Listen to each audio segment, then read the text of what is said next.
Hey everyone, let's talk about books. Whoa, calm down guys. It's not going to be the main focus. A series of unfortunate events is an anomaly for me. It's one of the only book series that was popular for kids that I actually finished. I got through 6 Harry Potter books and about 10% of the 7th book before I gave up. I read about 8 books in the Magic Treehouse series. I've read 0 Goosebumps stories, and I managed to get through about 50% of Aragon. Oh, and I once read A Sentence of New Moon when I was overlooking a friend reading it. I may have to attribute unfortunate events as one of the causes of my love of excessively dark material, since it tells the story of 3 children, the Baudelaires, whose house gets burned down. The story is being documented in a hyperbolic and melancholy way. The series has a thing for strange names, and every book in the series, sans the final, has some alliterative title.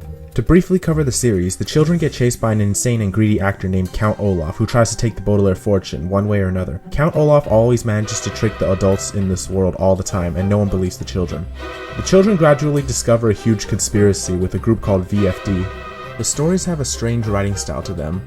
Notably, there's an almost comedic motif obsession with the number 13. 13 books, 13 chapters of book with the exception of the 13th book. In the later books, they're just little thought tangents or metaphors or things in life that are labeled not a chapter. Then the plot itself is very dark but also farcical and convoluted with so many plot elements. All of that came from the evil bad man no one believes children plot from the first few stories. This just gave the impression that the author did not think out his series before he wrote the first few books. All these elements make the stories hold quite an appeal. I think it's a pretty good read. But we're not here to spend the whole video talking about the books. I'll tackle the medium that's more friendly towards everyone in our day and age. The 2004 movie starring Jim Carrey. DreamWorks Pictures and Paramount Pictures present Jim Carrey. Jim Carrey. Jim Carrey. And then the unthinkable happened. Now that we're family, I can be the ultimate dad. This movie covers an edited version of the first 3 books in one, before the stories started bouncing off the walls. The darkest parts of the books are very toned down for the film, since we have to have families watch this movie. Alright, let's go. Lemony Snicket's A Series of Unfortunate Events. The movie starts off in a way that's simultaneously very strange and very fitting. We have a stop-motion animated fake opening sequence about a bright fairy tale movie called The Littlest Elf. I'm sorry to say that this is not the movie you will be watching. The movie you are about to see is extremely unpleasant. Oh no, we're watching a disaster movie?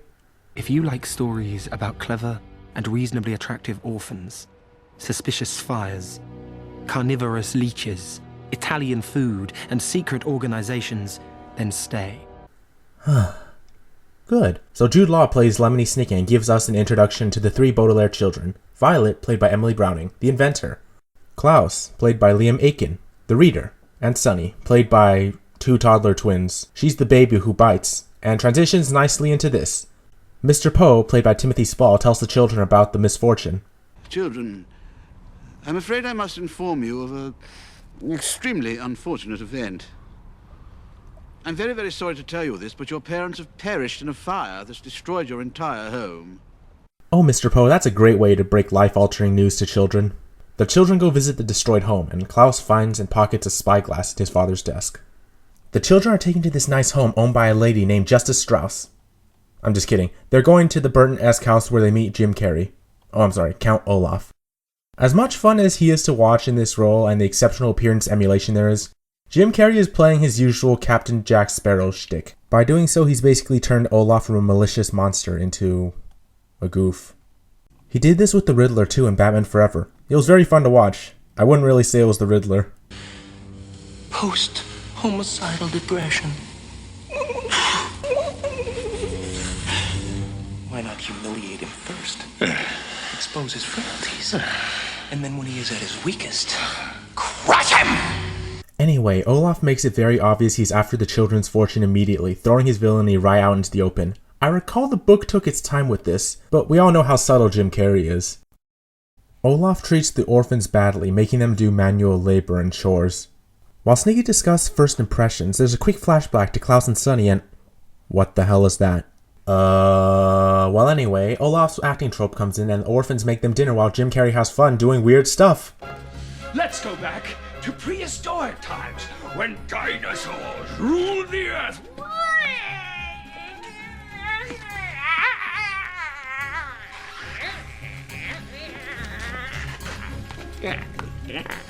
And the lack of restraint on Jim Carrey starts getting a little ridiculous. Mingy gingy. Minikiki, Alkanahi, Hanakahatanane Watakana. So the orphans don't get along with Olaf, then Klaus gets angry that his parents died. Olaf gets custody of the children, and to celebrate, immediately tries to murder them by leaving them in his car in front of train tracks. This is where the movie diverges away from the books. Also notably, the background is clearly a matte painting. Doesn't bug me here though, has a nice style to it. The children save themselves with a spring, a makeshift rope, and a bobblehead of the littlest elf from the intro. Mr. Poe finds Sunny in the front seat of the car, and on the same day that Olaf got the custody of the children, he loses it. The kids go to move in with their new guardian, Dr. Montgomery, played by Bill Connolly. This guy is actually really cool. He plans to take the children to Peru, and then we enter what I like to call the out-of-place science fiction room, also known as the reptile room. I call it out of place because nowhere else in the series do you see something like a two-headed cobra or a three-eyed frog. Also, jump scare. Oh, I'm sorry. My ribbon just jammed. The creature that just jump scared us, Dr. Montgomery has named it the incredibly deadly viper, but it's actually a nice creature. Ha! That's funny. Dr. Montgomery bonds with the children. He also hints with the spyglass that he's carrying that he has some connection to the Baudelaire parents besides just being friends with them. Before the Baudelaire children get to be settled in, though, Count Olaf returns, dressed up as an Italian man named Stefano. The children try but fail to warn Dr. Montgomery that Olaf is Stefano, so Olaf murders Montgomery and frames the incredibly deadly viper. But Sunny saves the day by revealing that the CGI viper is friendly. Damn it. This was such a good character. Oh Jim, you mugging bastard. So Olaf and his hook-handed accomplice run away, leaving all their clothes on the floor. It's actually pretty comedic to imagine because they ran away while stripping in less than 20 seconds without anyone noticing or seeing. So, now the orphans go to live with Aunt Josephine, played by Meryl Streep. She's an overly cautious and fearful woman who insists on people having good grammar. In other words, she's everything most people on the internet hate. She warns about the dangers of falling refrigerators, shattering doorknobs, and stoves bursting into flames. Aunt Josephine laments her dead husband, who was eaten by leeches, and the Baudelaires discover some pictures implying a secret organization held together by this spyglass trinket. Aunt Josephine shows the orphans the area of Lake Lachrymose where she lives, pointing out specific locations. This seems unimportant, but it's gonna come back. She can't move out of her house, which is literally hanging over a cliff because she has a phobia of realtors. So they go out and shop and immediately run into Count Olaf again. It's clear to the orphans that he is a sham. Also, he chose the pseudonym Captain Sham. He managed to seduce Aunt Josephine pretty easily by pretending to love grammar and telling a peg-leg story that was caused by leeches. Jim Carrey is having so much fun in this scene. I'm afraid I might scuff up the floors with this old crib cake. Oh, well, I will lay down newspapers. Please, the children are going to make a lovely dinner of Puttanesca. The very meal I ate before they took my leg. Aunt Josephine invites Captain Olaf over and the kids go back later, finding an apparent suicide by Aunt Josephine and a letter, just as a hurricane moves. Klaus decodes the message to say Curl Cave based on the planned grammar and spelling mistakes made in the suicide note. While this happens, the house begins to fall apart. Klaus finds some more information on the secret organization. Then there's this great peril scene of children escaping the collapsing house while everything Aunt Josephine warned about occurs. Oh, napkins are here. Come away from the fridge. If it falls, it'll crush you flat.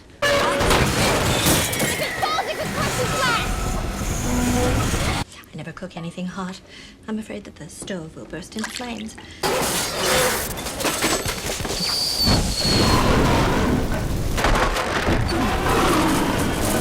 Well, I'm always afraid that the doorknobs will shatter into a million tiny pieces, and one of them will hit my eye.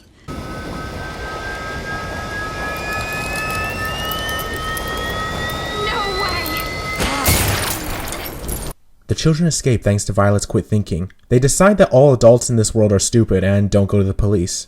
The children sail to Curl Cave because Klaus once read books about sailing. It's probably around this time that you realize the plot is moving at a breakneck pace. We covered the events of the first 3 books in a 95-minute movie. This is a complaint I have about the movie. It really would have benefited from taking its time. An extra 30 minutes on the runtime would have been preferred. Back to the plot. The children go to Curdled Cave and rescue Aunt Josephine. Klaus interrogates her on a symbol he found. She reveals the Baudelaire parents investigated fires. Before they find out more, the leeches arrive, screaming like bats. Aunt Josephine reveals she ate a banana before leaving the cave, making her a target for the creatures. The computer-generated leeches start to tear holes in the boat. Wait, what kind of leeches are these? Do they have metal teeth or something? Well, anyway, Count Olaf arrives to help them, and Klaus, thankful that he won't be devoured by the leeches, thanks Olaf by threatening him with Aunt Josephine's testimony. Aunt Josephine's gonna tell everyone what happened. And then I'll be arrested and sent to jail, and you'll live happily ever after with a friendly guardian, spending your time inventing things and reading books and sharpening your little monkey teeth, and bravery and nobility will prevail at last, and this wicked world will slowly but surely become a place of cheerful harmony, and everyone will be singing and dancing and giggling like the littlest elf. A happy ending. Is that what you had in mind? Aunt Josephine offers to Olaf that she is willing to betray the children in order to save herself, but Count Olaf passes on the offer and leaves her to die when she corrects the villain's grammar. Mr. Poe arrives with the policeman, and Olaf sets up the scene for Mr. Poe to find that he has saved the children. Mr. Poe, being a bit of a moron, reinstates Olaf as the Baudelaire Children's guardian. When Mr. Poe informs Olaf that he can't get the fortune if the children die unless he is a blood relative or married, Olaf suddenly declares his new play, The Marvelous Marriage. Now Olaf plans to marry Violet in the play, but with an official document, in order to get the fortune. As you may have noticed, I've been pretty nice to most of the questionable plot points. However, this one kind of bugs me. Aside from putting a nasty image in my head, isn't this like set in the 20s at least? Aren't there like child laws that make it so you can't marry 14-year-olds under any circumstance? There's no way this would have been legal after Theodore Roosevelt. In order to make Violet say I do, Olaf has Sonny spin from the tower, ready to drop at any time. Then he leaves. Klaus and Violet look at each other and realize that they're out of options. No, you're not going to go through with this. I have to. Oh, come on. There's always something. There's always something. Not this time. Come on, you're on. Go, Klaus. Violet. Go! So, Olaf performs while Klaus decides to climb the wall with a makeshift grappling hook. Wow, I didn't know he was this badass. He wasn't in the books. Violet decides to sign the marriage certificate with her left hand and make it void, like she did in the book The Bad Beginning. But it appears this version of Count Olaf has read The Bad Beginning and stops her. Klaus, in the tower, locates the same symbol he saw from Aunt Josephine's room in a lens, and is aimed at the Baudelaire's home. So in this version, Count Olaf started the Baudelaire fire. I think that was better left as a mystery. This makes Count Olaf to be the trope of the magnificent bastard, which he never was. He was simply a deranged and greedy man who only got away with everything because no one would listen to the orphans. So the hook-handed man attacks Klaus but falls, hanging onto Sonny's cage, and Olaf wraps up the play, revealing to the audience that he's legally won the fortune. Klaus from the tower burns the marriage certificate. Olaf is arrested, but is quickly freed by a jury of his peers. Then the children are taken to their house one last time. They read a letter that was sent to them from their parents that was lost in the mail. Then they ride away with Mr. Poe to meet their next guardian, and thus the movie is concluded. This movie is enjoyable. The sets are wonderfully constructed, the shots look good, it features a very talented cast, good dialogue, it holds onto the quirky, melancholy, and hyperbolic storytelling from the original books as well. The movie is technically very well crafted and feels quite Burton-esque. The film has some problems though. Jim Carrey's interpretation of the character is pretty fun to watch, but it doesn't really feel like how Count Olaf is supposed to be. He was played straight in the books. I imagined him as menacing and always plotting, not a more evil version of Jack Sparrow. Don't know, movie might have been very different if they cast Kevin Spacey or Tobin Bell as Count Olaf. The movie also notably shifts much of the hero work from Violet to Klaus, since in the original ending, Violet outsmarted Olaf by signing with her left hand. But in this movie, it's Klaus who discovers the spyglasses, Klaus who climbs up the tower, Klaus who dodges the hook-handed man, and Klaus who burns the certificate with a flame weapon. I don't really understand this change, since Violet was the one saving her siblings because she was the oldest and had to step into that spot for her brother and sister. As mentioned before, the movie goes too fast when it really should take its time. It's adapting 3 books and weaving them together. The runtime should have been quite a bit longer, because in this movie everything happened very quickly. Sebs were paid off almost immediately after being introduced. It would be pretty easy for me to point out the inconsistencies from the book, like how Klaus is supposed to be shorter than Violet and wear glasses. There's no implication that Olaf started the fire. Olaf was supposed to save the orphans and Josephine as Captain Sham, and push Josephine into the water himself. But none of that bugged me. I accept that just happens when movie adaptations are made. I do appreciate how the studio version simplified the conspiracy from the books, because that thing was extremely complex and left us asking more questions than answering the ones we already had. I'm trying to imagine how they could have adapted the whole series, because there's no way the studios were going to adapt 13 stories that occur over 1 year. It will take at least 4 movies. The studios could have done a mini-series, each part an hour long. Or, alternatively, something that actually makes money. An animated or stop-animated film series would have been good too. I'm surprised no one has tried this. Dang, I was lost in 2 mediums of nostalgia. I wonder how the people involved in this film are doing now. What has the director done recently? Oh. How about Jim Carrey? How about Emily Browning? How about Liam Aiken? Well. Hey, it's December, a time of love and peace. I love the dark stuff, but I gotta give that a break. I have to finally get to something that's been asked of me for so long. See you, space cowboys.